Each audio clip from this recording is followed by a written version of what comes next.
আমি কিছুই করি না, ঘরেই থাকি আর অজুহাত তৈরি করি যে বাচ্চার জন্য করতে পারছি না। মহিলা হওয়ার সাথে সাথে একটা বড় বিপদ কিন্তু থেকেই যায় যে আপনি সেই দায়িত্বটাকেই অজুহাত বানিয়ে ফেলবেন। আমি আর কি করব, ঘরে যে বাচ্চা রয়েছে, বাচ্চা তো এখনো ছোট। আপনি প্রাণী জগতের কত কত প্রজাতি দেখেন, স্তন্যপায়ী প্রাণীদের দেখেন, তাদের কার মধ্যে দেখেছেন যে মা খুব দীর্ঘ সময়ের কম্পোজিশন ধরে বাচ্চাকে এভাবে আগলে রাখছে? কোথাও নেই। আমরা বিশেষ করে ভারতে এটাকে একটা সাংস্কৃতিক নিয়ম বানিয়ে ফেলেছি যে সন্তানের বয়স 15 হোক বা 25 বছর হোক, আমার বাচ্চা আরে বড় হয়ে গেছে আর আপনি এখনো তাকে বাচ্চা বলে যাচ্ছেন। আমি টাকাও কামাই না। 4.5 বছর ধরে যদি আপনি কিছুই না করে বসে থাকেন, তবে জং কিন্তু বেশ ভালোভাবেই ধরে যাবে। দেয়ার আর নো ফ্রি লাঞ্চেস, এটা আপনি খুব ভালো করেই জানেন। কোনো মানুষই কাউকে কোনো কারণ ছাড়া দীর্ঘদিন ধরে এমনি এমনি বসিয়ে বসিয়ে খাওয়াবে না।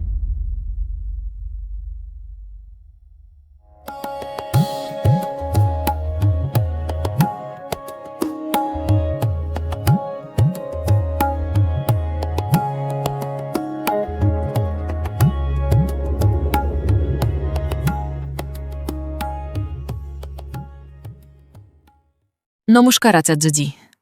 আমার প্রশ্ন হলো, আমি ঘরেই থাকি, তেমন কিছুই করি না, আর অজুহাত তৈরি করি যে বাচ্চাটার জন্য কিছু করতে পারছি না। ভাবি ওকে যদি ঘরে একা ছেড়ে দিই আর অন্য কারো কাছে রেখে যাই, তো সবাই ওকে টিভি আর মোবাইলই দেখতে দেবে। এমনকি বোর্ডিং স্কুলেও যদি পাঠাই, আপনি যে শিক্ষা দিচ্ছেন সেটা তো সেখানে পাবে না। ও কিন্তু টিভি মোবাইল দেখে না, যেমন ধরুন কবির সাহেবের ভজন শুনে। ওর বয়স কত? এর 4.5 বছর। এরই কি কথা হচ্ছে? হ্যাঁ হ্যাঁ। তুমি তো এটা কি আমার ঘরে থাকার একটা অজুহাত মাত্র, নাকি? আপনি বলুন, আমি আর কি বলবো। দেখুন, ও হাসছে। কিন্তু সারাদিন আমাকে খোঁচা মেরে কথা শুনতে হয়। ওর বাবা সারাদিন খোঁটা দেয় যে আমি নাকি কিছুই করতে চাই না। বাবা হাত তুলুন। সারাদিন খোঁচা, অথচ ও বাচ্চার দিকে ফিরেও তাকায় না। মানে বাচ্চার সব কাজ আমাকেই দেখতে হচ্ছে, ওর স্কুল দেখা, ওকে ভালো কিছু শেখানো, আর তার সাথেই এই খোঁটা শোনা যে আমি নাকি ঘর থেকে বেরোই না, কিছুই করি না, কোনো উপার্জনও করি না।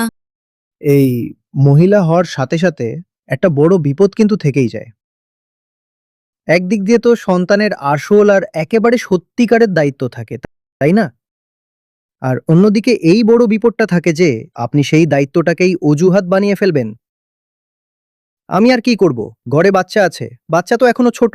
আরে ও তো ছোটই থাকবে, ও তো ছোটই থাকবে, আপনার কাছে ও কবে আর বড় হবে? কিন্তু অজুহাত তো পেয়ে গেলেন। অন্যদিকে আমি এটাও বলতে পারি না যে দায়িত্ব নেই, দায়িত্ব নিশ্চয়ই আছে।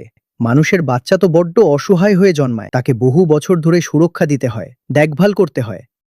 তাই সেই কথাটাও তো নিজের জায়গায় সত্যি। তো এবার কখন সেই দায়িত্বের কর্তব্যটা বদলে গিয়ে অজুহাত হয়ে দাঁড়িয়েছে, সেটা তো আপনাকেই নিজে পরীক্ষা করে জানতে হবে। আর পরীক্ষা করা তো খুব কঠিন কিছু নয়, তাই না? ওকে কিছুদিনের জন্য বাইরে পাঠিয়ে দেখুন না, কতটা তফাৎ তৈরি হয়। পরীক্ষা করেই দেখুন না যে ও কি সত্যিই খুব বিষণ্ণ হয়ে পড়ে, নাকি বিরক্ত হয়, নাকি ওর দেখভালে কোনো ঘাটতি থেকে যায়। পরীক্ষা করে দেখেই নিন না, 1 সপ্তাহের জন্য কিংবা 1 মাসের জন্য। আমি কিন্তু বেশ বিপজ্জনকও হয়ে উঠতে পারি, বিশেষ করে যখন লোকজন মায়েদের জ্বালাতন করে। একদম সোজা হয়ে বসে থাকো, এমনভাবে তোমাদের এই পুরো সমাজটার জন্য মায়েদের কি কি সহ্য করতে হয় জানো? এক্ষুনি ডেকে এনে তোমাকে নিয়ে চলে যাব কিন্তু। হ্যাঁ,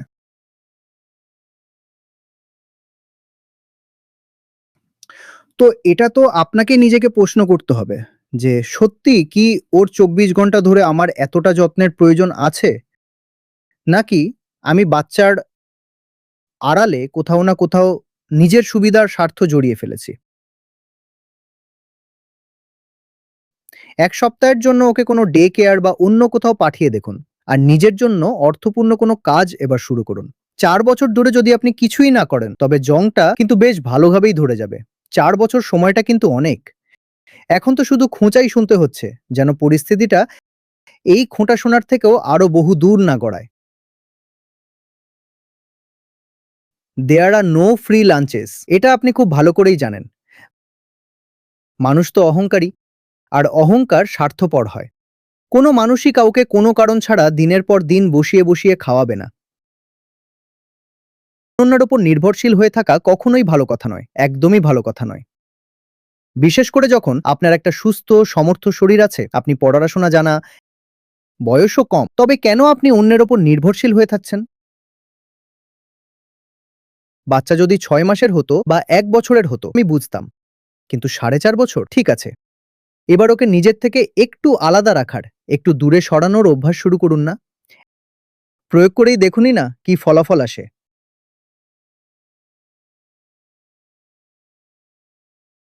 বাচ্চাদের যদি জিজ্ঞেস করেন, ওরাও কিন্তু এতেই বেশি খুশি থাকবে। ওরা বলে, ইস, উনি ফালতু আমার পেছনে লেগে থাকেন। ওনারই মনে হচ্ছে যে ওনার আমাকে খুব প্রয়োজন, অথচ আমি বলছি কোনোই প্রয়োজন নেই। তুমি আবার দাঁড়িয়ে পড়লে, বসো। না না, বাবা তোমাকে, এই যে দেখুন,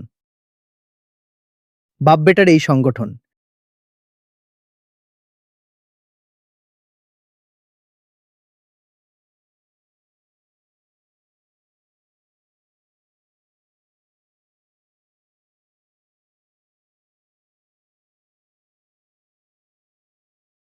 এটাও কিন্তু একটা ভুল ধারণা।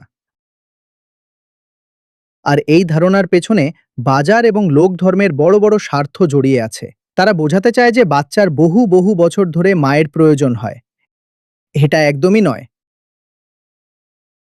যদি সত্যিই তাই হতো, তবে গুরুকুলে ছোটবেলাতেই বাচ্চাদের পাঠিয়ে দেওয়া হতো না, আর ওখান থেকেই তারা সবচেয়ে অসাধারণ যুবক হয়ে বের হতো। আপনি প্রাণী জগতের কত কত প্রজাতি দেখেন, স্তন্যপায়ী প্রাণীদের দেখেন, তাদের কার মধ্যে আপনি দেখেছেন যে মা খুব দীর্ঘ সময় ধরে বাচ্চাকে নিজের আঁচলে আগলে রাখছে? কোথাও নেই। দেখুন, এটাই তো ঘটে। ও যদি এখন কোনো শিক্ষকের কাছে থাকতো, তবে এই ঔদ্ধত্য শিখত না। কিন্তু মায়ের সাথে বেশি সময় ধরে থাকলে ওই অন্ধ স্নেহের চক্করে এই হালই হবে। এই মুহূর্তে কিন্তু ওর কোনো শিক্ষকের অধীনে থাকা উচিত। আর এখন এই ব্যাপারটা দেখতে মিষ্টি লাগছে কারণ ও ছোট, কিন্তু আর মাত্র 2-3 বছর কাটতে দিন, আপনি নিজেই অতিষ্ঠ হয়ে উঠবেন যে এটা কি হয়ে গেল। এই মিষ্টি আচরণটাই তখন চরম বদমাইশিতে বদলে যাবে।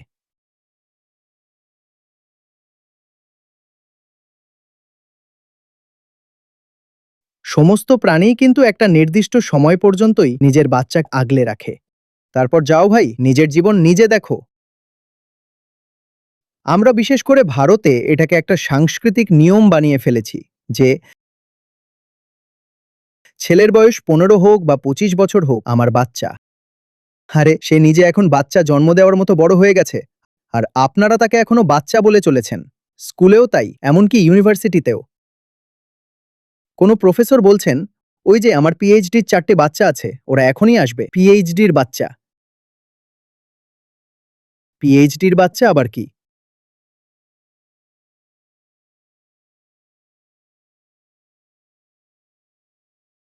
ছাড়ুন ভাই, আমি অবশ্য একদম পুরোপুরি ছেড়ে দিতে বলছি না। শুরু তো করুন, প্রয়োগ করে দেখুন। ঠিক আছে? শুধু আচার্য প্রশান্ত অ্যাপটি ডাউনলোড করুন আর সেখানে গিয়ে সোজা কমিউনিটি সেকশনে চলে যান। সেখানে দেখবেন প্রতি 5 মিনিটে একজনের জীবন পরিবর্তনের কথা ভেসে আসছে। আমি নিজের চোখের সামনে প্রতিদিন হাজার হাজার মানুষের জীবন পরিবর্তিত হতে দেখছি। আমরা এটা করছি, আমরা বাস্তবে এটা করে দেখিয়েছি। 2 লাখেরও বেশি গীতা শিক্ষার্থীর সাথে যুক্ত হন আচার্য প্রশান্ত অ্যাপে। গীতা মিশনের সম্পূর্ণ অ্যাক্সেস পান। প্রথম মাসটি আপনার জন্য একদম বিনামূল্যে। এই অ্যাপে আপনি পাবেন নিয়মিত লাইভ সেশন, প্রতিদিন আচার্য প্রশান্তের বিশেষ জীবনমুখী আলোচনা, গীতা কমিউনিটির সদস্য হওয়ার সুযোগ, গীতা পরীক্ষা, বাছাই করা সংবাদ, অডিও বুকস, অনুপ্রেরণামূলক কোট এবং আরও অনেক কিছু। গুগল প্লে স্টোর বা অ্যাপল অ্যাপ স্টোরে আচার্য প্রশান্ত সার্চ করুন এবং আজই ডাউনলোড করুন।